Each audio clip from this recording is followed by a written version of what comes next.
ઓમ નમઃ શિવાય અને હર હર મહાદેવ શિવ ભક્તો, હિન્દુ સનાતન ધર્મના દરેક લોકોને, મારી સાથે જોડાયેલા તમામ શિવ ભક્તોને મારા મહાદેવ. શિવ ભક્તો, આજના વિડીયોનું ટાઇટલ ખૂબ સરસ છે કે છેલ્લી ઘડીએ ભગવાન મહાદેવ કર્મોનો હિસાબ કરે છે, કમાણીનો નહીં. તમે જીવનમાં કેટલું કમાણા, કેટલું ધન ભેગું કર્યું, કેટલા બંગલા બનાવ્યા, કેટલી ગાડી લીધી, કેટલું સોનું ખરીદ્યું, તેનો હિસાબ ભગવાન મહાદેવ નથી કરતા. પણ તમે કેવું જીવન જીવ્યા છો, ભગવાન મહાદેવ તેવું જોવે છે. આપણે કેટલા આત્માને રાજી કર્યો છે આપણા જીવન દરમિયાન.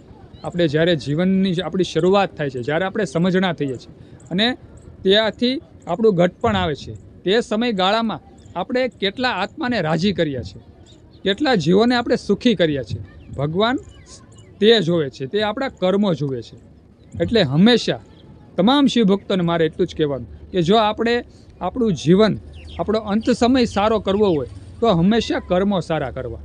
અને શાસ્ત્ર પણ કહે જ છે કે કર્મો પ્રમાણે આપણું આયુષ્ય નક્કી થાય છે અને કર્મો પ્રમાણે આપણને મૃત્યુ મળે છે.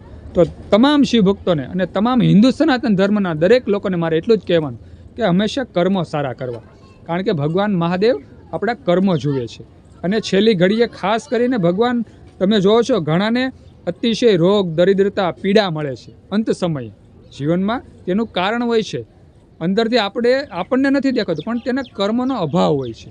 અને ઘણા લોકોને તમે જુઓ કેટલી બધી સુખોની પ્રાપ્તિ થાય છે અંત સમયમાં. તે પોતે તો સુખી થાય છે, જીવનમાં મૃત્યુ પણ સારું મળે છે ઘણાય જીવોને, ઘણાય માનવોને, અને તેનો પેઢી પરિવાર પણ આમ સુખથી છલકાઈ ઉઠ્યો હોય છે. શિવ ભક્તો, આ તેનું કર્મ સારું હોય છે, તેની ભક્તિ સારી હોય છે, કર્મ ભક્તિ સારી હોય છે. શિવ ભક્તો એટલે ખાસ બધા શિવ ભક્તોને અને હિન્દુ સનાતન ધર્મના દરેક લોકોને જે પણ મારો આ વિડીયો જોતા હોય તે તમામને મારે એટલું કહેવાનું કે ભગવાન મહાદેવ છેલ્લી ઘડીએ આપણા કર્મો જુએ છે, કમાણી નથી જોતા. એટલે હંમેશા કર્મની કમાણી સારી કરવી અને જેમ બને એમ એક મનમાં લક્ષ્ય રાખવું કે આપણે કોઈને પણ દુઃખી ન કરવા. ખાસ કરી અને કોઈ પણ જીવને, એવું નથી કે કોઈ માનવને, કોઈ પણ તમામ સૃષ્ટિના કોઈ પણ જીવ હોય તેને આપણે દુઃખી નહીં કરવાના, બધાને સુખી કરવાનો ભાવ રાખવાનો. શિવ મહાપુરાણમાં સુંદર કહ્યું છે. શિવ મહાપુરાણમાં એક પ્રશ્ન પૂછાણો હતો કે પાપ કોને કહેવાય અને પુણ્ય કોને કહેવાય.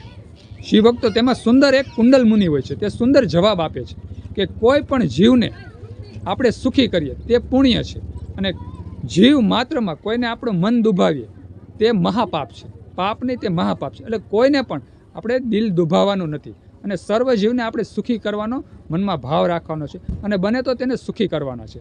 એટલે શિવ ભક્તો, મેં આ વિડીયોનું ટાઇટલ ખૂબ સરસ રાખ્યું છે કે છેલ્લી ઘડીએ ભગવાન મહાદેવ કર્મોનો હિસાબ કરે છે, કમાણીનો નહીં. તો આવો સુંદર વિડીયો જો તમને ગમ્યો હોય તો ખાસ કરી અને વિડીયોમાં હર હર મહાદેવ હર લખજો કોમેન્ટમાં, વિડીયોને લાઇક આપજો અને વિડીયો બીજા લોકોને શેર કરી દેજો.